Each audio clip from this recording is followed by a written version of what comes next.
Embrace the power of knowledge at Sanskriti University, ranked first in most promising university in engineering and management in India. Visit www.sanskriti.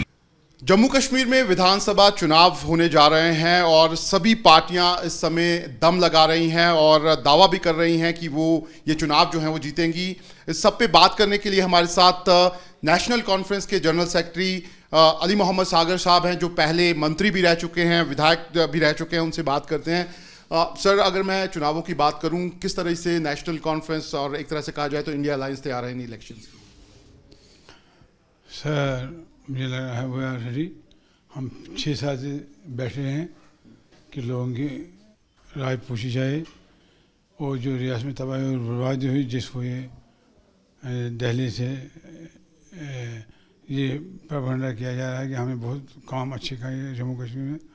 अगर ऐसा होता तो उनको election करने चाहिए थे पहले, लेकिन नहीं किए। लेकिन अब भी किए, हम वेलकम करते हैं। जमहूरियत का तकाजा है। जब ये हिंदुस्तान हमारा जमहूरी मुल्क है तभी ये इलेक्शन हुई।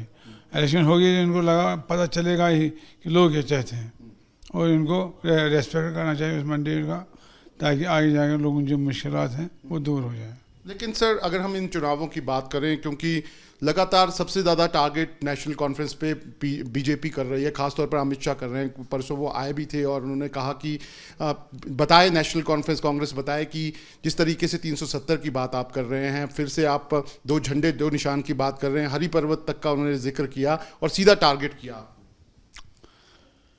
वो तो आप सही कह रहे हैं। हमें जिस तरह बेचारी उसको ममता जी को टारगेट किया जाए बंगाल में, इसी तरह हमें करते हैं। उनको इसे 370 से उनको गर्ज नहीं है। वो सिर्फ एक इम्प्रेशन देना चाहते हैं मुल्क को कि हमने कोई कमाल किया। हालांकि उनको पता चलता है कि उन्होंने मुल्क की डिस सर्विस की 370 को हटा के, कि अगर न ऐसा नहीं होता तो उनके खिलाफ वोट नहीं पड़ता। अगर वो कपारा में जो इमोर साहब ने कहा साजिश की गई उसके खिलाफ, अगर वो नहीं करते, 3 सीटें हमने ली थी और लद्दाख भी हम जीत रहे थे, लेकिन वो फिर हमने छोड़ दी क्योंकि वो यूनियन टेरिटरी अलग है। लिहाजा इनका ये कहना है कि नेशनल कॉन्फ्रेंस को टारगेट बना। नेशनल कॉन्फ्रेंस जो कायद थे बबाई को 47 में उसे नाराज है। ये आज कह रहे हैं ना, ऐसा ये कहते हैं एक विधान नेशनल कॉन्फ्रेंस उस वक्त भी कहा था नेहरू जी को कि ये आपने मैं अलग एक मुल्क के हिस्से से काम कर रहे हैं, लेकिन अब आपने इन्होंने इसको एक यूनिट बनाया। I appreciate the statement of doctor Karan Singh ji, कि उन्होंने कहा कि ये पहली मिसाल है कि ये मुल्क से पहले स्टेट बनाया और स्टेट से इसको यूनियन टेरिटरी बनाया। लोगों की जज्बात की ख्याल नहीं किया। मुझे लगता है कि अगर भारतीय जनता पार्टी को ये खदशा है या ये इम्प्रेशन है कि हमने बहुत कमाल किया, वो गलत फहमी है। आने वाला वक्त साबित करेगा कि उन्होंने गलत किया, उन्होंने मुल्क के साथ गलत किया। अगर वो वाकई मुल्क के अच्छे चाहने वाले होते तो ऐसा हरकत नहीं करते। लेकिन सर, अगर हम बात करें इन चुनावों की, थोड़ा सा इस बार चुनाव थोड़े से अलग नज़र आ रहे हैं, क्योंकि पहली बार जमात की एंट्री हो गई है चुनावों में। एक तरह से पीछे से वो आप इंडिपेंडेंस को यहाँ पर सपोर्ट कर रहे हैं और इंडिपेंडेंस कई खड़े हो रहे हैं। और उमर साहब ने तो सीधा कह दिया कि मेरे खिलाफ साजिश हो रही है। बिल्कुल, उमर साहब ने सही कहा, उसमें कोई दो राय नहीं है। आने वाले वक्त में आपको पता चल ही जाएगा। ये चीज़ें ज़्यादा चोरी नहीं रहती हैं। लेकिन ये जो कह रहे हैं इन्होंने कहीं जमात इस्लामिया को, वेलकम करते हैं हम। जमात इस्लामिया को छोड़ो। अगर आपने इंजीनियर रशीद को परसों छोड़ा तो उसको फार्म भरवाए, 2 घंटे में सारा तैयार हो गया, अच्छी बात है। उसको यहाँ लाया गया, बात करवाई गई, फिर लिया गया।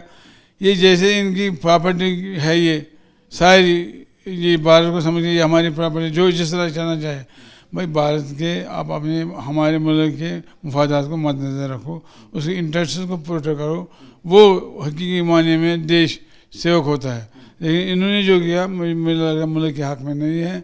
और जो ये कर रहे हैं या करने जा रहे हैं, जैसा इन्होंने उमर साहब को हरवाया, ये समझते हैं कि उसको हरवा कर हमने तीर लगाए।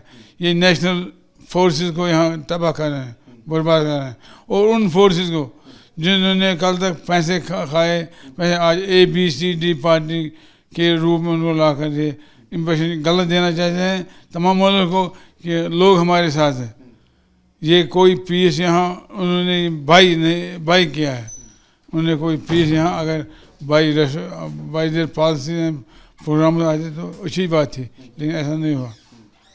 लेकिन सर अगर हम बात करें ये जो चुनाव हैं इसमें हम देख रहे हैं उमर साहब बहुत इस तरह की स्टेटमेंट दे रहे हैं जो कहीं ना कहीं कंट्रोवर्शियल है। कल परसों जो उनकी स्टेटमेंट आई है अफजल गुरु पे, उससे पहले उन्होंने अपने चुनावों में यूपी तक का जिक्र कर दिया कि मुसलमानों के खिलाफ किस तरीके से वहाँ पे बुलडोजर चल रहे हैं। आखिरकार इस तरह की बातें क्यों कर रहे हैं उमर साहब, अगर यहाँ पे दूसरे मुद्दे हैं तो?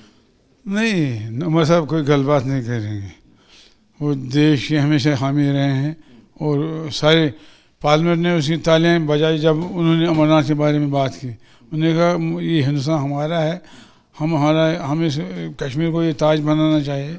और मुल्क के जो बड़े बड़े लीडर उनके क्या खर्चा थे इस कश्मीर के बारे में। लेकिन भाजपा जो कर रही है उमर साहब के पीछे पड़ रही है ताकि इसको बदनाम करे और इसको ये इम्प्रेशन दे। वो कहते हैं कांग्रेस और मिलिटेंट्स के साथ अब अलग चल रही है। ये क्या माने हुआ? जिस शेर कश्मीर शेख मोहम्मद ने और फारूक साहब ने हज़ारों वर्कर खोए, मिनिस्टर, सिटिंग एमएलए खोए, उनको कत्ल किया गया। डॉक्टर साहब के रिश्तेदारों को कत्ल किया गया। आज ये उससे सवाल उठा रहा है। अमित शाह या कोई और हो जो सवाल उठा रहे हैं, उनको पता है उन्होंने क्या कुर्बानी दी नेशनल कॉन्फ्रेंस के लिए, जो नेशनल कॉन्फ्रेंस ने कुर्बानी दी देश के लिए। आज कश्मीरियों को ये ख़त्म करने के लिए ऐसे हथियार कर रहे हैं, हम उसको बर्दाश्त नहीं करेंगे। बाकी हम हमारे जैसा सिक्योर कैरेक्टर किसी को नहीं है। हमने ये नारा शेर कश्मीर का क्या है इरशाद हिंदू मुस्लिम सिख इतिहाद 47 में दिया, नकली बंदूक लेकर हम निकले।